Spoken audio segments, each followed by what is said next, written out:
Hello and warm welcome to another edition of the Fatu Network News Review. Today, 13th September 2018. My name is Omar Wali rather.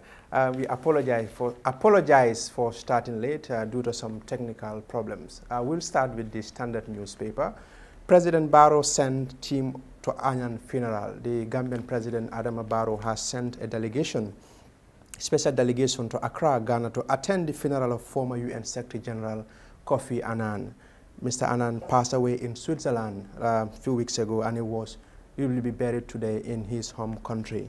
The delegation led by the Information Minister Ibrahim Silla and also comprises the special advisor to President Barrow, Henry Gomez, and the former Vice President Fatoumata Jallow Tambajang and Crispin Gray Johnson, who served as a minister on the Jammeh's government, and Morkeba Jane, who were all distinguished Gambian diplomats that serve at the United Nations and other foreign missions. And former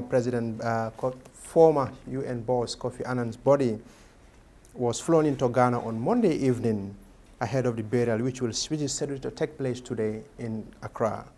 Lawyer Gomez denied relationship with former President Jammeh, that is Anthony Edward Gomez, who served as a justice minister between 2010 and 2012. The former justice minister Edward Gomez has denied any relation with the exiled former president Yahya Jammeh. Edward Gomez was the lawyer who defended Jammeh during the political impasse after the 2016 presidential election.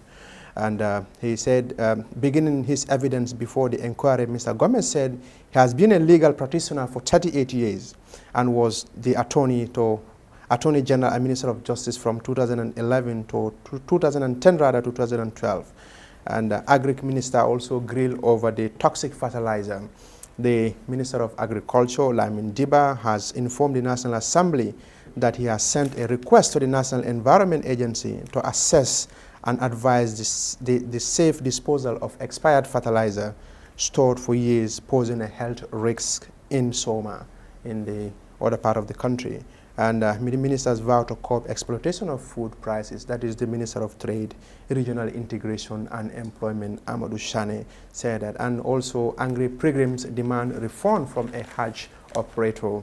That is the dozens of Gambian pilgrims who recently returned from Mecca stormed the offices of the Alpha Travel Service, a private travel agency, demanding to be refunded their Dakar-Banjul flight ticket.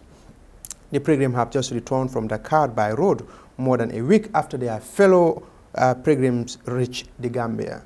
And one of them who spoke to the Standard newspaper told him that to the Standard newspaper, Ibrahim Keita claimed that the agreement between Alpha Travels, who fly them from Banjul to Jeddah and back, but they found themselves stranded in Senegal's airport.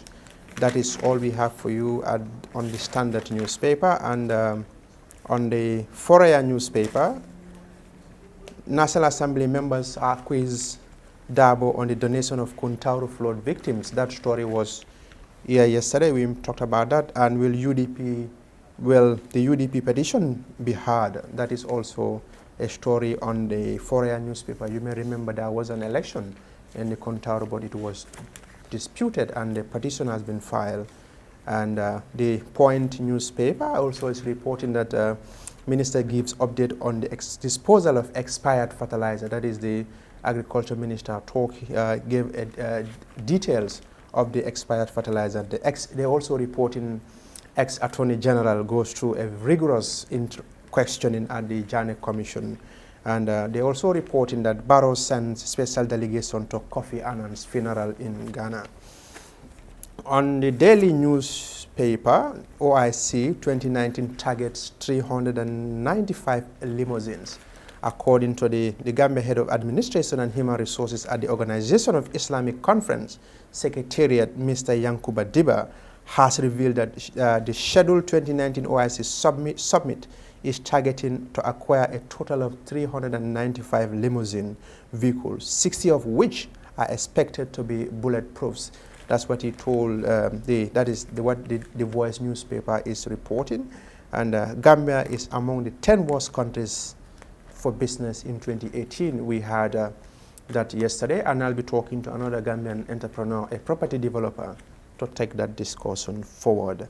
The First Lady Fatouba Barrow led a fact-finding team to Edward Francis Small Teaching Hospital in Banjul.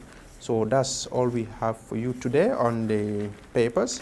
And the President of the Republic, President Barrow, also made his State of the Nation address 2018 legislative year.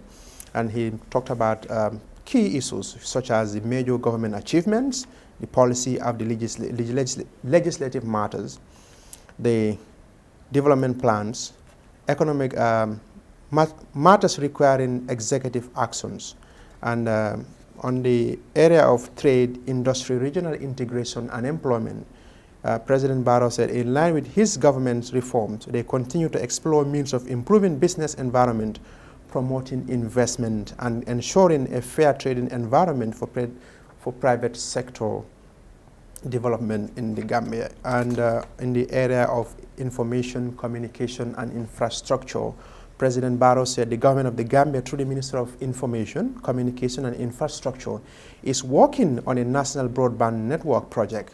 In this regard, Gamtel has secured a $25 million loan from the People's Republic of China to address the last mile access, including the rural access. And on education, Barrow said the Minister of Basic and Secondary Education tabled a revised Basic and Secondary Education Bill 2017 that was to be approved by the Cabinet for enactment. And in energy and petroleum sector, President Barrow said the petroleum sector and the major international oil companies have expressed interest in exploring and commercializing the hydrocarbon potentials in the Gambia. On the environment, Barrow also said in order to address the major environmental challenges, Gambia's government's attention focuses to reinforce on waste management as well as the coastal marine resources management, among other things, on transportation, work, and infrastructure. He said the road infrastructure is on a state that works the work will commence shortly, and on 48.3 kilometers from Basse to Fatoto to Koina. So, and on the justice, in line with the promises of Gambian people in accordance with the National Development Plan 2018-2021, Barrow said the government continues to make a steady progress in building a solid foundation for good governance, a rule of law, respect for human rights, and transitional justice program. So this is the summary of President Barrow's State of the Nation address today. This was his second one, and last year he held his first one, and today he delivered the State of the Nation address. I will also be talking to Mustafa Njai, a Gambian businessman, a property developer, about the report issued by the Forbes magazine that Gambia is the worst place in Africa to do business. You may remember, out of 53, Gambia is said to be second to last. Gambia is in front of every chart in Africa. Hello, Mr. Njai. Welcome to the Fatou Network News Review. Hello, yeah, can hello, you hear hi, me? how you doing? Can you hear me? Yeah, I can hear you. Yes, I can hear you, yes. Yeah. Yes, I can hear you too. Welcome to the Fatou Network News Review. Thank you so much. Thank you, thank you. I'm sure you have been through the report, the Forbes report, that the Gambia is the worst place to do business in Africa. Gambia is leading only Chad. What do you make of this report? Yes, I've gone through it. Actually, yeah, I actually, about 2-3 days ago, from every WhatsApp group or contact, I mean, these things started circulating. And as a businessman, I mean, I really got stressed. In business who are captains of industry. So what I did was to do a research and going back into the website of Forbes, the Forbes was that we were listed. You know, it says the countries, the best countries to do business. And since I'm an optimist, that's the way I would like to sell it. Although we were at number 52 or so, I mean, Forbes did report on their website that out of the 154 best countries to do business, we were actually just ahead of Chad. So one will make out that we were only ahead of one country. But also, I didn't see all the African countries listed. There were only about 42 or 43 African countries listed. But that set aside, let's move ahead. I mean, as I said, I'm an optimist. And I want to look ahead. Let's look at the positive end of it. One thing that one should do when you are diagnosed to be sick is the first thing is to accept it. So as a country, we should accept that we're not doing well. Now, after you've accepted that you are sick, what do? You go and see a doctor, and then the doctor will prescribe you and then, give you medicine and then get you to be well and healthy and up and running. So where we are now as a country, I mean, there are some basic things that we need to do. And this is government really, being at the top and also engaging all the stakeholders, especially the business sector, to make sure that we do the right thing, the right metrics are used and the right things are done. Move us further, because we all need to move, in a better position. So that's what I made out of it. It's not difficult. I mean, some of the metrics that I use to classify or to rank you are not anything difficult, but government needs to address it. So this is what I made out, what I make out of it. Well, the complaint among many here is that the problem where most of the investors face in this country has to do with corruption, bureaucracy, government policies. You started business in this country over 20 years ago. Did you face that at the beginning of your business? Oh, well, we faced it, but Omar, as I said, I don't want to look back. And I think as a country, we are in a position now that we should avoid the blame game and looking back. Everybody knows, both Gambian and non-Gambian, what I went through in the Gambia with the former regime. But for me, that's history. Since then, I have moved on. And I think as a country, that's what we should adopt. We have a government that has been in place for almost 2 years. Let us look ahead. Let us be positive. That's what we want to do. I mean, the right commissions have been set up to look back, and they will come with their reports. But as a businessman and as an optimist, I think what we should do now is to move on from here. How do we move our country, by everybody coming on board and addressing the issues? And this, obviously, the government must take the lead.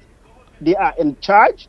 They must take the lead and make sure the country is moved so that the game changes. A very good example is when the government, together with all the stakeholders, went to Brussels. We were all part of the delegation that went to Brussels. The right thing we had done, we rehearsed a lot on the presentation, and what happened? It came out very positive. We had a pledge of about $1.7 billion. So the government needs to now engage all the stakeholders and do what it takes to move us, ahead of the position that we're in now. Now, one might say Chad has been in a trouble, the rebellion, the insurgency in the Sahel region, and so on.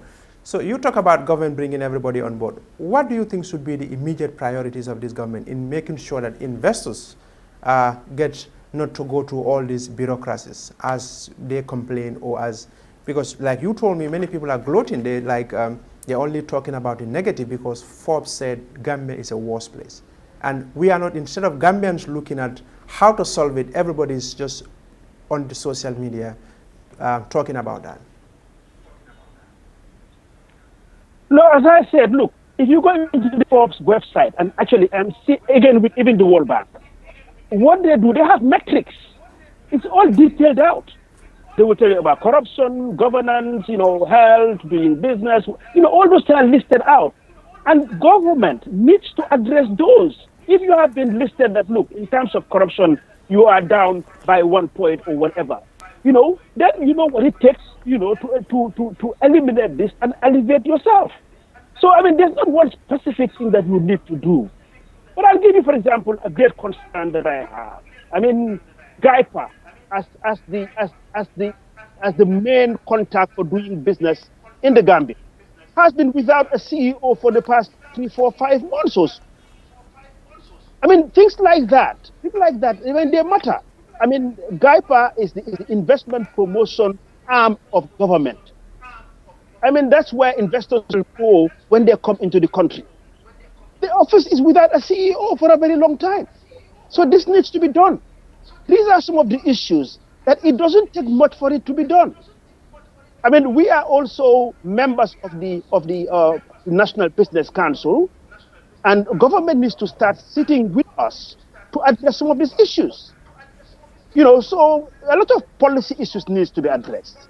You know, a lot of negative things can be turned around if only government takes its own time and dialogue with the private sector and other stakeholders to address all these issues.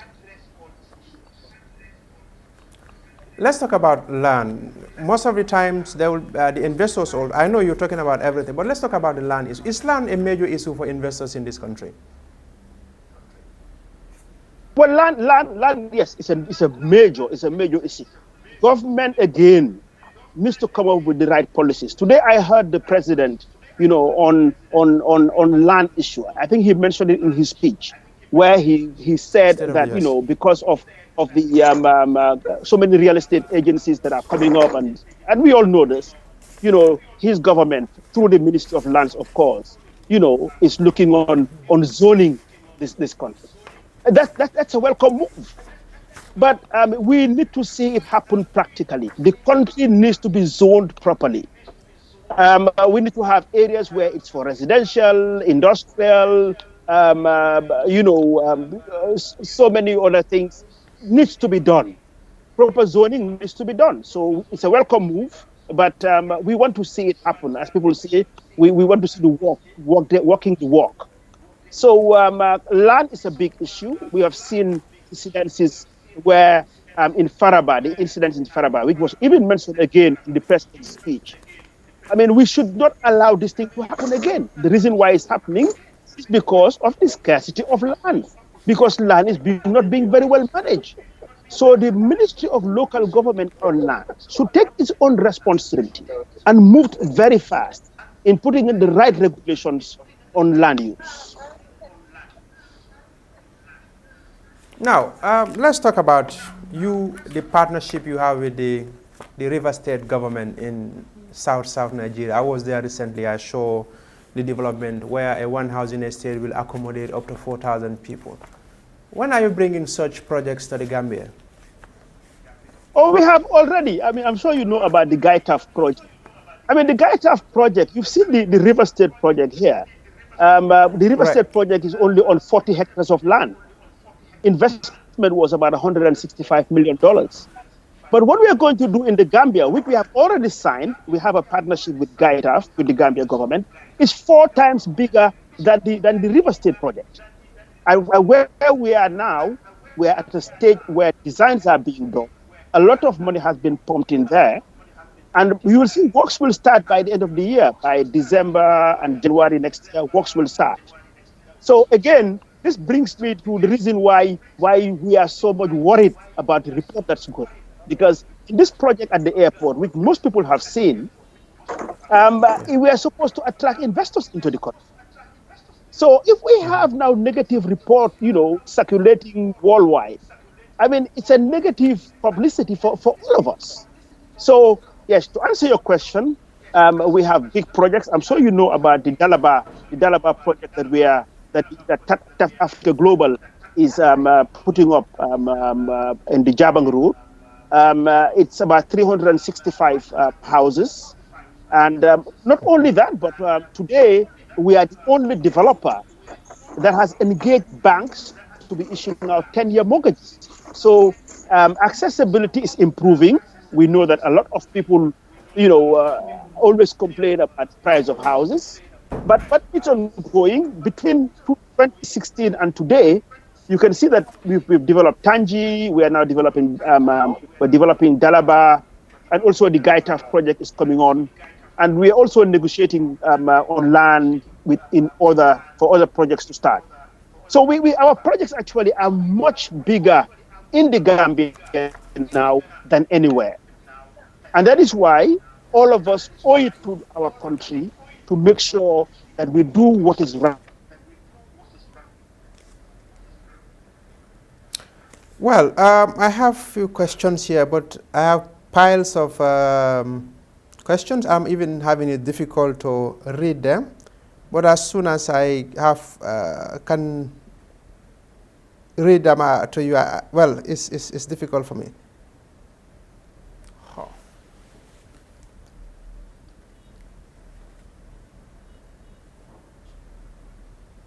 Hello?